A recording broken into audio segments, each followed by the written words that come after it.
कल के कथा विश्राम में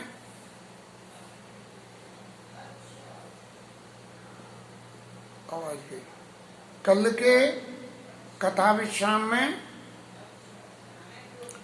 बारात जनकपुर की तरफ, जनकपुर से चल के और अयोध्या की तरफ पहुंच गई और पहुंच के और इस बात के इंतजार में रहे कि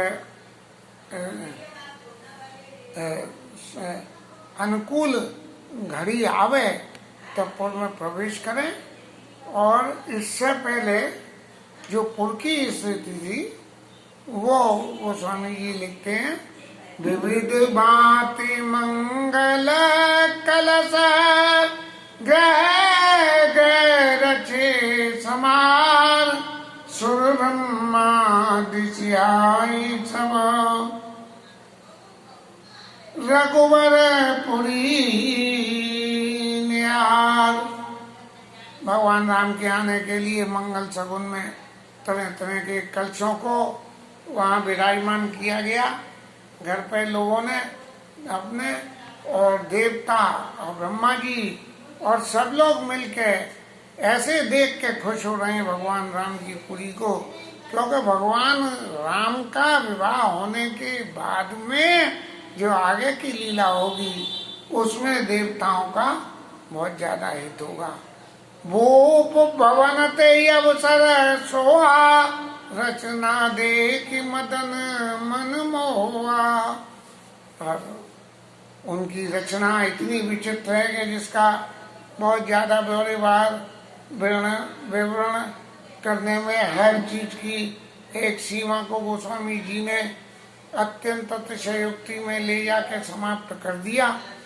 तो बात तो एक ही है। और जब प्रवासी स्त्रियां तो जूत मिली चली सुने नहीं, जूत जीत मिले चली सुहासिन निज छवि निध रही मदन विलासिन।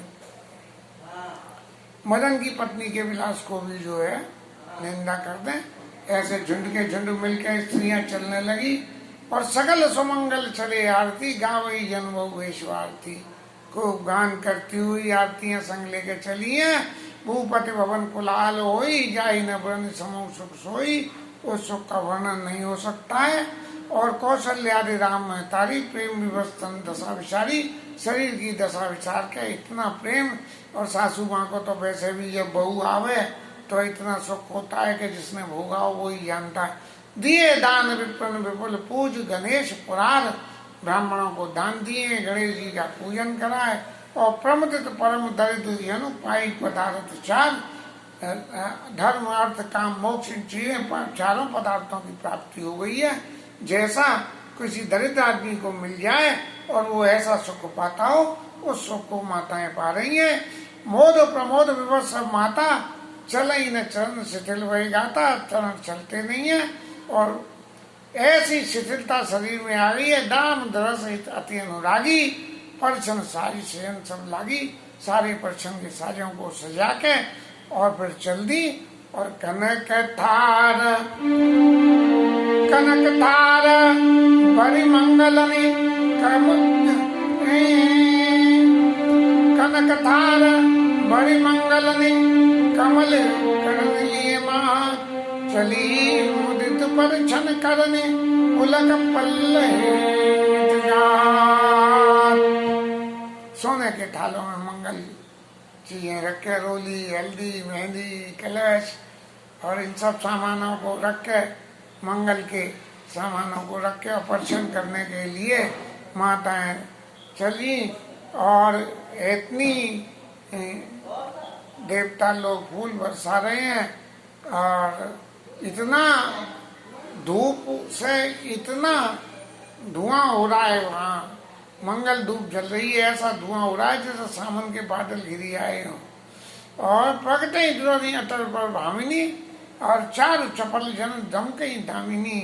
लोग वाग राजा दशरथ के भवन की शोभा देखने के लिए अपनी अटारियों से बार बार लोग आ रहे हैं और स्त्रियां जो आभूषण पहने सजे हुए हैं वो बिजली की तरह से चमक रही हैं।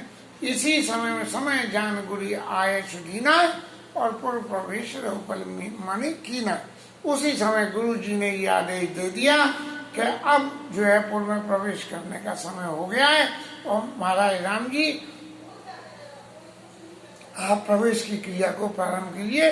सुमेरे शंभो गिरे जागन राजा मुदित महीपति सहित समाजा। पार्वती मैया गणेश जी का स्मरण करके और पूरे अपने समाज के संग राजा दशरथ ने प्रवेश कराए। होय सगुन बरसै सुमन मन सुरदुंड भी बजाय विबुध बधु नाचे मुदित मंगल मंगल गाय। देवताओं की स्त्री जो है नाच रही है और दुनिया भर का सगुन हो रहा है। महाराज सूत्र लोग कुल परिवार के गुणों का गान कर रहे हैं। चारों तरफ जय जय धुनी हो रही है। तरह तरह के बाजे बज रहे हैं और बाजे बजाने में यदि हम इस वक्त थोड़ा सा ढोल बजा दें तो बड़ा अच्छा होगा। और वो ढोल ऐसे बजेगा।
और ढोल बज रहे हैं।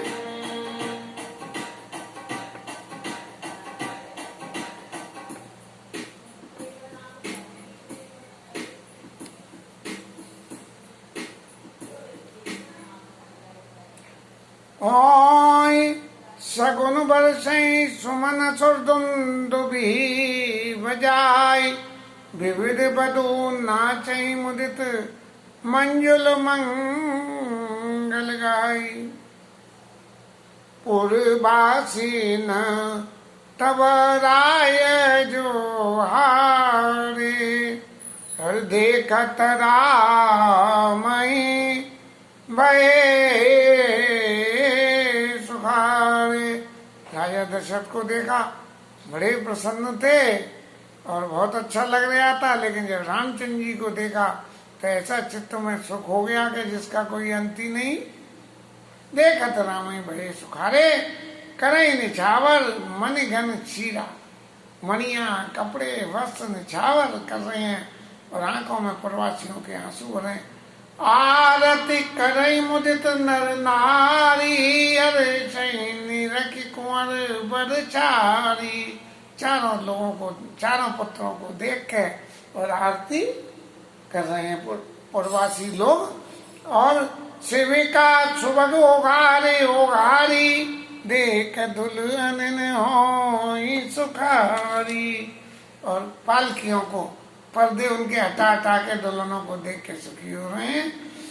ए बीती सबई देत सुखाय आए राज द्वार मुदित मात परिछन करई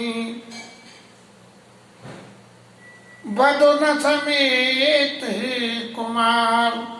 इस तरह का स्वागत सत्कार पाते पाते और चारों भाई, चारों बहुए, राजा जी ये राजद्वार के दरवाजे पे आ गए और माताओं ने उनकी आरती करके उनकी प्रदर्शन करी है। और ये कथा विश्राम आज जबरदस्ती लेना पड़ रहा है, क्योंकि एक जो कोवर लीला का पद था, जिस पद को पिछले 5-6 दिन से ठाकुर जी को सुनाने की इच्छा थी, जिसका भावार्थ तो मैंने सुना दिया था कथा के समय में, लेकिन मैं उसको ढंग से बजा नहीं पाया था। अब प्रैक्टिस करते करते थोड़ी सी आदत हुई है और मेरी बड़ी इच्छा है कि मैं उसको गाऊं। ये इस पद का मूल अर्थ तो यही है कि ये कोवर लीला के समय जाते हैं तो अंतःपुर में सीता जी की सहेलियां कह लीजिए या दूसरी और रानी कह लीजिए, वो राम जी से पूछते हैं कि महाराज राम जी, आप एक बात तो बताइए कि आपका रंग इतना सांवरा कैसे हो गया? आप अपने घर परिवार में किसके ऊपर गए हो? एक सखी राम जी से बोली, तुम कहा रे कैसे भये, बताओ लला कौन पे गए?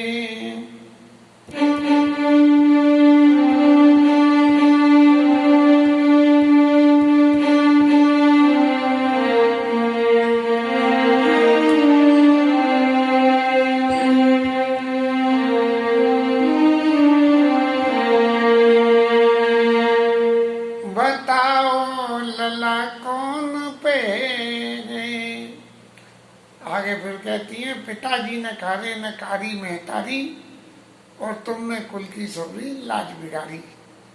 न माता काली न पिता काले हैं और तुमने काले होके लाज बिगाड़ दी। और सारी अयोध्या में को न कारो हो, पूरी अयोध्या में कोई भी काला नहीं है। तुम काहे काले भये, और बताओ लला कौन पे गए? इस व्यंग के साथ में ही एक नया व्यंग और लिखने वाले भगत ने जोड़ा। एक बात लालजू तुम्हें हम बतावें। अयोध्या में क्या होता है कि पुरुषन के पास नारी कबहू न जावे।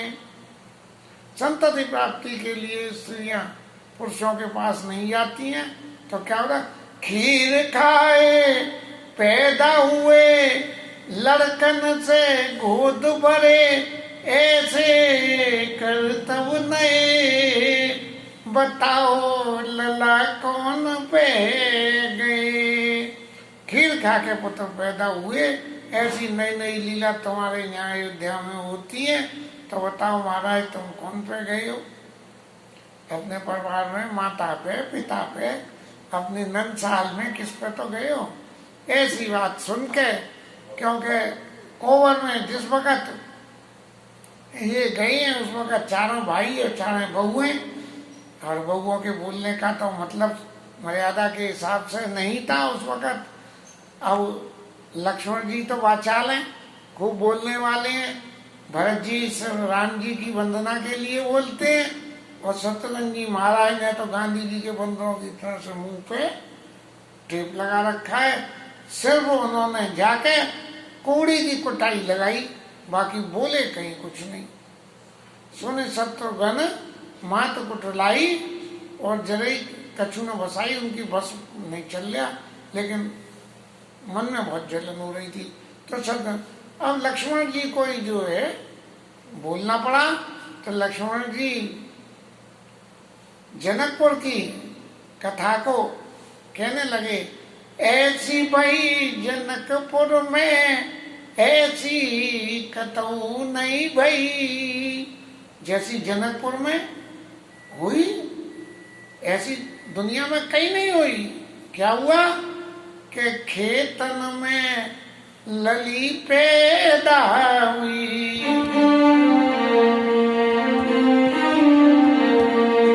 खेतन में लली पैदा हुई।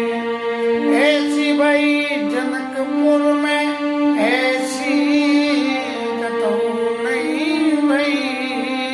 खेतन में लली पैदा हुई। खेतन में लली पैदा हुई। खेतों में लली पैदा हो गई। हमारे यहाँ तो जो है खीर खा के पैदा हुए। और एक समय भारत में सूखा पड़ो भारी। राजा हल जोते तो वर्षा होई भारी। एक समय सूखा पड़ा और राजा ने हल जोता तो खूब बारिश हुई। और फिर क्या हुआ? राजा हल जोते तो वर्षा हुई भारी। काऊ के ना गर्भ रही। काऊ के ना गर्भ रही। मत कपूर प्रकट भई। काऊ के ना गर्भ रही। मत कपूर प्रकट भई। बात ये जो है सही। बात ये जो है सही। जनक लली पैदा हुई। जनक लली पैदा हुई। काऊ के न गर्भ रही। मत कपूर प्रकट भई। काऊ के न गर्भ रही। मत कपूर प्रकट भई। बात ये तो जो है सही। जनक लली पैदा हुई। जनक लली पैदा हुई। राम जी से पूछे जनकपुर की नारी। बताओ लला कारे कैसे हुए। बताओ लला कौन पे गए। बताओ लला कौन पे गए। ये जो प्रेम की व्याख्या है ये बहुत प्रयास करने के बाद में कर पाया हूँ। मुझे तो ऐसा लगता है ठाकुर जी को अच्छी तरह से पसंद आवेगी। और व्यंग तो जो कुछ है वो है ही है।